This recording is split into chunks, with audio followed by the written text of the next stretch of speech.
ఏపీలో ఓటింగ్ ఎన్నికల ఫలితాల తదనంతరం జరిగిన ఘర్షణలపై టీడీపీ వైసీపీ మధ్య ప్రచన్న యుద్ధం నడుస్తోంది. ఎన్నికల పోలింగ్ తర్వాత వైసీపీ అరాచకం సృష్టించిందని టీడీపీ అంటే ఎన్నికల ఫలితాల అనంతరం టీడీపీ శ్రేణులు రెచ్చిపోయాయని వైసీపీ కౌంటర్ వేస్తోంది. ఇంతకీ రెండు పార్టీల మధ్య అసలు ఏం జరుగుతోంది?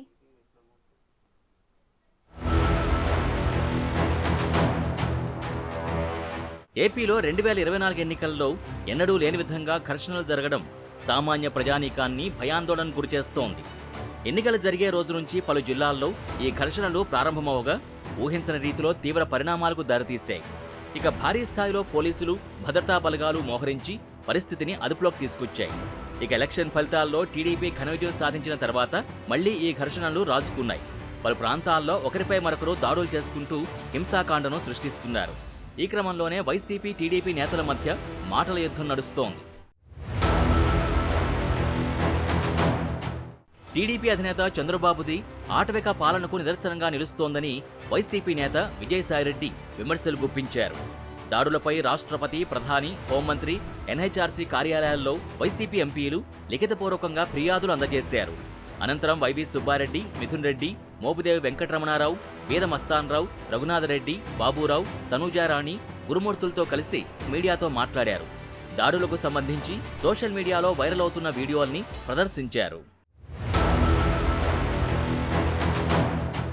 వైసీపీ కార్యకర్తలు, నాయకులపై దాడులు చేయడంతో పాటు ఇళ్లు, ఆస్తుల విధ్వంసానికి పాల్పడడం ఆటవిక చర్యగా అభివర్ణించారు విజయసాయిరెడ్డి. ఏపీలో ప్రజాస్వామ్యం ప్రమాదంలో పడిన విషయాన్ని ప్రజలు గుర్తిస్తున్నారని అన్నారు. టీడీపీ గూండాల అకృత్యాల్ని రాజ్యాంగ వ్యవస్థల దృష్టికి తీసుకువెళ్లామని తెలిపారు. రాష్ట్రంలో అన్యాయం రాజ్యమేలుతోందని, కనీసం ఫిర్యాదు తీసుకునేందుకు కూడా అధికారులు జంకడం చంద్రబాబు పాలన ఎలా ఉంటుందో బోధపడుతోందని అన్నారు. ఎన్నో ప్రభుత్వాలు వచ్చాయి, వెళ్లాయి, కానీ ఇలాంటి దుష్ట సంప్రదాయాలకు నాంది పలికింది చంద్రబాబే అని ఫైర్ అయ్యారు.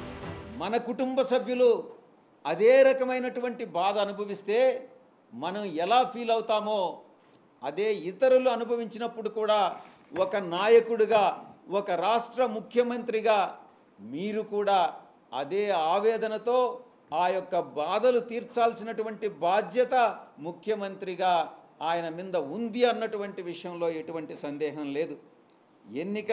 ఎన్నికల కోడ్ వచ్చిన తర్వాత, ఎన్నికల ఫలితాలు వెలువడిన తర్వాత 2 సందర్భాల్లో కూడా చంద్రబాబు నాయుడు, ఆయన కుమారుడు లోకేష్ ఇద్దరు కూడా ఈ రక్త చరిత్ర నేను అభివర్ణిస్తా ఉన్నాను. ఇది రక్త చరిత్ర, ఈ యొక్క చీకటి అధ్యాయంగా చరిత్రలో మిగిలిపోతుంది.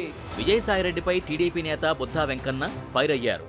వైసీపీలో మంత్రులు, ఎమ్మెల్యేలు బూతులు తిడితే జగన్ విజయసాయిరెడ్డికి కనిపించలేదా అని ప్రశ్నించారు. కొడాలి నాని, వంశీ అనే పిల్లల తాటాకు చప్పుళ్లకి మీరు మురిసిపోయారని ఆగ్రహం వ్యక్తం చేశారు. ఎక్కడో ఏదో ఒక ఘటన జరిగితే విజయసాయిరెడ్డి రాద్ధాంతం చేస్తున్నారని మండిపడ్డారు. ఈ 5 ఏళ్లలో విజయసాయి, జగన్ వైసీపీ శ్రేణుల నోళ్లు ఎందుకు అదుపు చేయలేదని ప్రశ్నించారు. ప్రభుత్వం పోగానే పిల్లి అరుపులు అరుస్తున్నారంటూ బుద్ధా వెంకన్న ఫైర్ అయ్యారు. విజయసాయిరెడ్డి ఉత్తరాంధ్రను దోచేశారని, వాటిపై విచారణ చేసి చట్టపరంగా చర్యలు తీసుకుంటామన్నారు. కక్ష సాధింపు రాజకీయాలు వద్దని తమ అధినేత చంద్రబాబు ప్రకటించారని, జగన్ ఎప్పుడైనా ఇలా ఒక్క ప్రకటన చేశారా అని నిలదీశారు. 5 ఏళ్ల పాటు వైసీపీ నేతలు చేసిన అరాచకాలు, దౌర్జన్యాలు, మారణకాండకు తగిన మూల్యం చెల్లించుకున్నారని టీడీపీ ఎమ్మెల్సీ పంచుమర్తి అనురాధ మండిపడ్డారు. రాష్ట్రంలో శాంతి భద్రతలు సరిగా లేవంటూ వైసీపీ నేతలు రాష్ట్రపతిని కలవడం సిగ్గుచేటని దుయ్యబట్టారు. కూటమి ప్రభుత్వం ఏర్పడి 2 రోజులే అయిందని, తమ పార్టీ నేతలు దాడులు చేస్తున్నారని తప్పుడు ప్రచారం చేస్తే ఖబర్దారంటూ హెచ్చరించారు. వైసీపీ నేతలు ఇప్పటికైనా శవరాజకీయాలు మానుకోవాలని ఎమ్మెల్సీ అనురాధ హితబోధ చేశారు. ఈరోజు శవరాజకీయ దాడులు చేస్తున్నామని చెప్పి ఉపరాష్ట్రపతి గారి దగ్గరికి వెళ్ళడం ఏంటి, మీరు మెమరాండాలు ఇవ్వటం ఏంటి? ఇలాంటి తప్పుడు రాజకీయాలు చేయటం మానుకోండి అని చెప్పి ఈ సందర్భంగా తెలియజేస్తూ, మరొక్కసారి వైసీపీని ఇలాంటి శవ రాజకీయాలు చెయ్యొద్దు, చేస్తే మాత్రం మామూలుగా ఉండదు, ఖబర్దార్ అని చెప్పి ఈ విషయం చెప్తూ నేను సెలవు తీసుకుంటున్నాను. మరోవైపు విశాఖ చేరుకున్న రాజ్యసభ సభ్యులు వైవి సుబ్బారెడ్డి టీడీపీ సర్కార్పై విమర్శలు గుప్పించారు. ఫలితాలు వెలువడిన వెంటనే వైసీపీ నాయకులపై, ప్రభుత్వ ఆస్తులపై దాడులు మొదలయ్యాయని ఆయన మండిపడ్డారు. దీనిపై రాష్ట్రపతి, గవర్నర్, హ్యూమన్ రైట్స్ కమిషన్కు ఫిర్యాదు చేస్తామన్నారు. గవర్నర్కు ఫిర్యాదు చేసినా పట్టించుకోవట్లేదని ఆరోపించారు. కేంద్ర ప్రభుత్వానికి దీనిపై ఫిర్యాదు చేస్తామని తెలిపారు. పోలింగ్ కౌంటింగ్ అయిపోయిన సాయంకాలం నుంచే స్టార్ట్ అయ్యి నిన్నటి వరకు కూడా దాడులు ఆగట్లేదు. గవర్నర్ గారి దృష్టికి తీసుకెళ్ళారు, అయినా దాడులు ఆగలేదు. అందుకని ఢిల్లీ వెళ్ళి రాష్ట్రపతి దృష్టికి, ప్రధానమంత్రి దృష్టికి, హోంమంత్రి దృష్టికి కూడా ఫిర్యాదులు అందించడం జరిగింది. నేషనల్ హ్యూమన్ రైట్స్ కమిషన్ కూడా ఫిర్యాదులు అందించడం జరిగింది. సాక్ష్యాలతో సహా ఏ విధంగా ఎక్కడెక్కడ దాడులు జరుగుతున్నాయని కూడా అన్నీ కూడా సమర్పించడం జరుగుతుంది.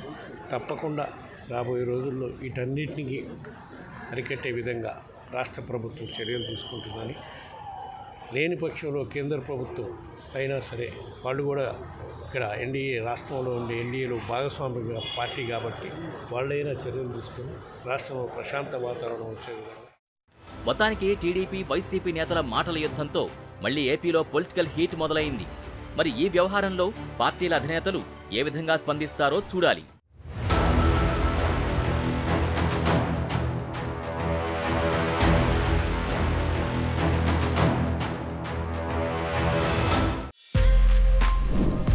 For more videos like this, subscribe Big TV channel.